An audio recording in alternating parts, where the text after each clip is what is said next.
It's official. My skills are worthless now. That's right, AI Brad. You're evidence that it's making my abilities to film things and host worthless, but to be honest, those things weren't worth a whole lot anyway because I haven't made any money doing this. But I have made money from doing Photoshop, and it seems that that skill has become worthless as well. And I learned that making a fake thumbnail for a MrBeast video in another video on this channel earlier, and doing that was way too easy. All I had to do was open up Google's new AI image generator and editor nicknamed NanoBanana and throw this MrBeast thumbnail into it. And then I prompted it with this. Change this thumbnail so the bread is wine in a barrel, and make the people in red shirts hold water bottles. Then change the click this video to feed one person to I got these kids water drunk. And then it did, and it's beautiful. The barrel of wine, the water pouring into the barrel, and you can actually see the color of the wine behind the water, which is a nice detail that it got right that would take me forever to do. I changed the text beautifully and the triplets that it put in drinking from the same water bottle. And so I feel like all of the skills of mine that would have gone into making something like this are now worthless. And jokes aside, I have a lot of feelings about this. For one, I'm sad. I feel like I'm grieving the loss of the skills that I've worked over a long career to develop, like now not mattering anymore, and them not actually being something that I can use to support myself. I can feel that slipping away. And also, in losing those skills, beyond just the fact of them being worthless and not being able to make money from them, there's a part of my identity that's wrapped up in these things. Like I have these skills and they matter to me or they matter to other people, and I get some sense of who I am from that. And I'm feeling that slip away. It's almost like AI is kind of causing an ego death of some sort, because I'm realizing I can't identify with these things, because things that I used to think that AI couldn't do, like be creative and make things like art, I don't really believe anymore. I think it can, and it will, and it already has made things that move people. Like, have you heard the song Bitches Love Me? It's an AI generated song on YouTube, and it's a jam. Like, I unironically like it, and a lot of people do too. And I'm kind of like equal parts amazed and upset by that. Another part of me is angry. Angry at these AI companies that, I really think that as they are devaluing our skills, they owe humanity something back for all of the money that they are about to make, because it's the totality of everything that humans have learned and contributed to science and creativity and art and everything else that it is training on and able to make and generate anything from. Like it came out with Adobe, but they were saying that everything that you make inside of their programs, they can use to train AI models. So that's just saying it's like, we're going to steal what you do and your abilities so that our AI can do exactly what you do. Everybody be cool, this is a robbery! You lose your ability to make your way with those skills, and it will do it for you. Them hoarding all of the benefits and all the wealth that's generated from that makes me really upset. And then another part of me just feels straight up awe. I'm just amazed that we're living in a time that we can make a technology that can literally produce for us all the things that we need to survive. That we're living in a time when we might create a machine brain that eclipses us in every way. And when I just sit down and have some kind of a conversation with ChatGPT, I just can't help but feel amazed at what people can do, and that this is a reality that I'm living in. And as it's all happening, it just has me questioning what it means to be human anymore, what it means to be creative, what art is, what our place is going to be in the world if we make something that can do everything we can do better than us. And it seems like a lot of people are having emotions about this technology that feels different from anything that I've seen in the past. I've never seen the comments on a new iPhone announcement video get quite as existential as they do in the announcement video for Sora 2, OpenAI's new video generation technology, which somehow, if you have been living under a rock and have not seen or heard anything about this, this is what it looks like.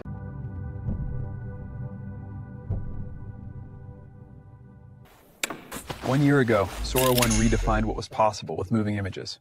Today, we're announcing the Sora app, powered by the all-new Sora 2. It's the most powerful imagination engine ever built. and it's packed with new features. We are so cooked. I'm actually terrified of this. In the future, nothing is real anymore. AI should be regulated now. RIP all that is pure and beautiful on this earth. The future is very dark. Every year, we are slowly inching towards the plot of WALL-E becoming a reality. Yes, yes, yes! I live to see the decay and destruction of this civilization! This is crazy and scary at the same time. Sora 2 is also like taxidermy, where everything you see is dead inside, regardless of how lifelike it may appear. How profound.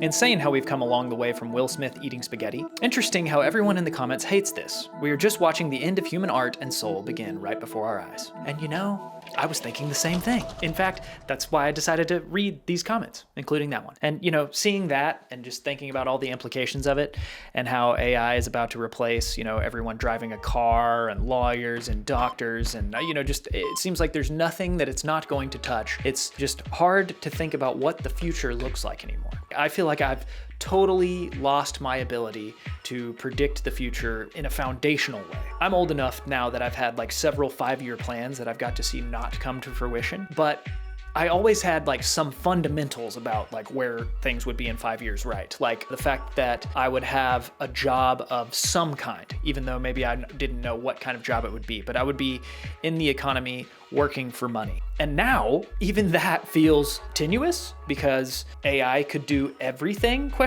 And so the idea of being able to work for a living like falls apart.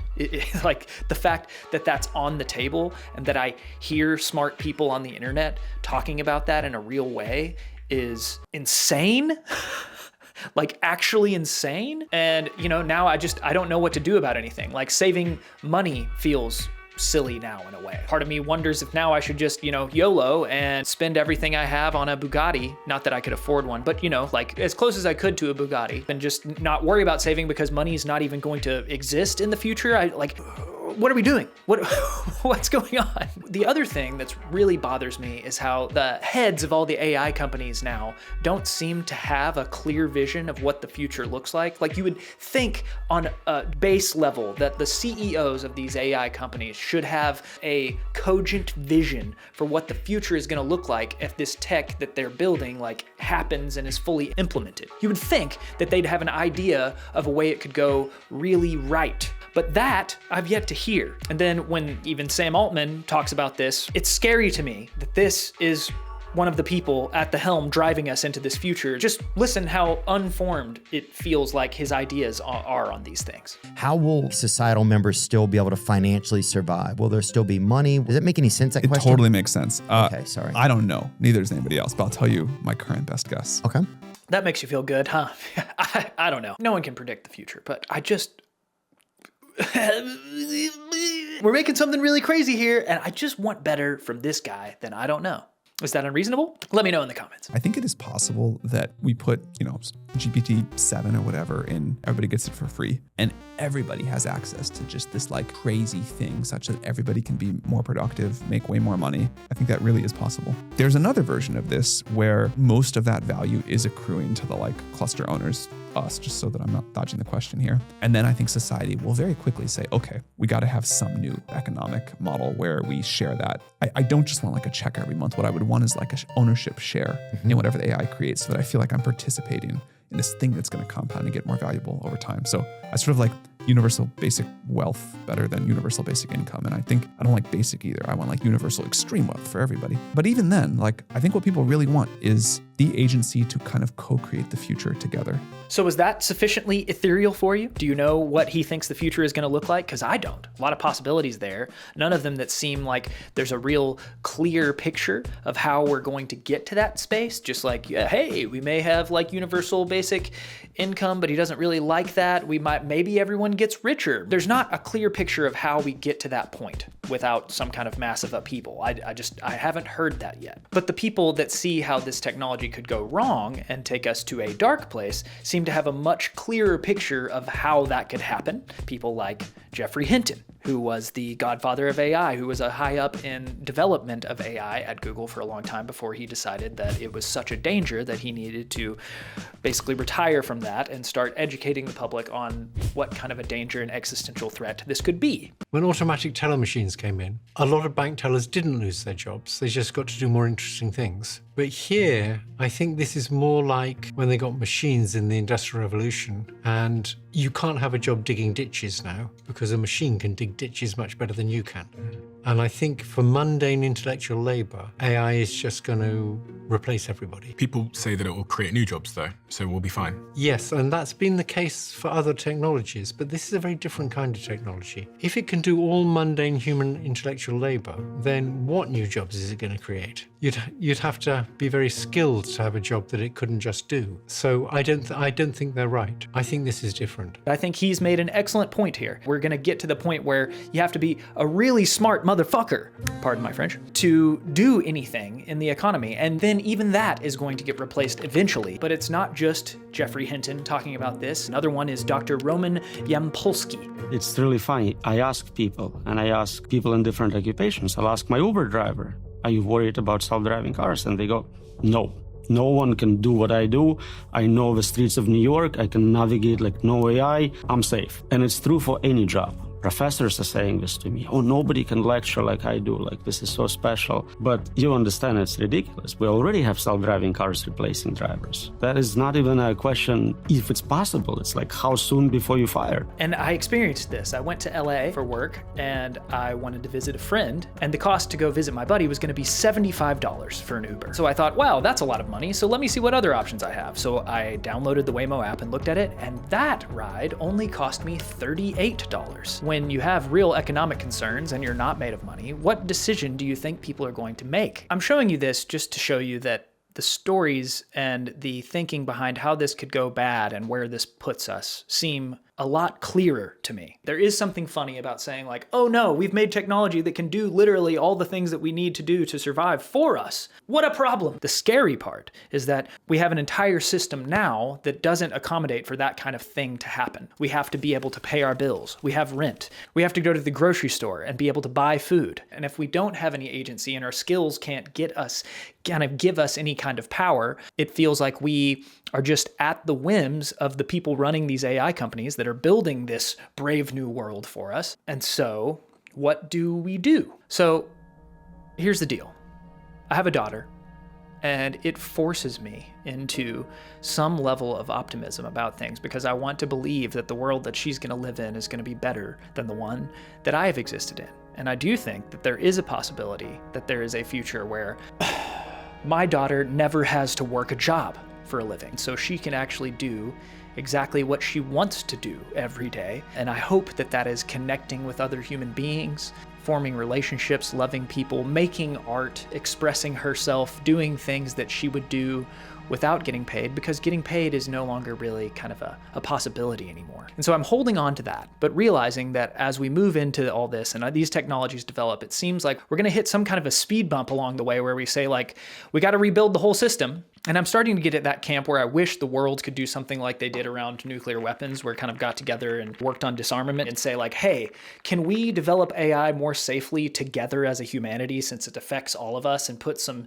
guardrails on this and like slow down together before we just make something that's smarter than us that could do anything at that point because it's out of our control. So I don't know, maybe something like that is possible.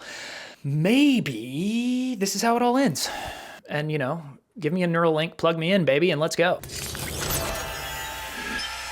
Well, this has been fun, and I'd love to know what you think about all this and whether or not you're able to think about anything else right now. And if so, what is that? Because I could use thinking about something else. Okay, I'll leave you with some AI, Brad.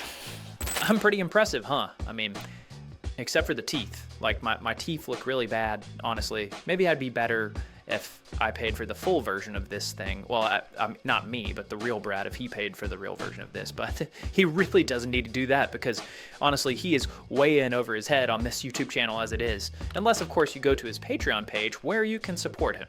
See? I'm a really good salesman, too. All right, I think that's it. I love you guys, and I'll see you soon.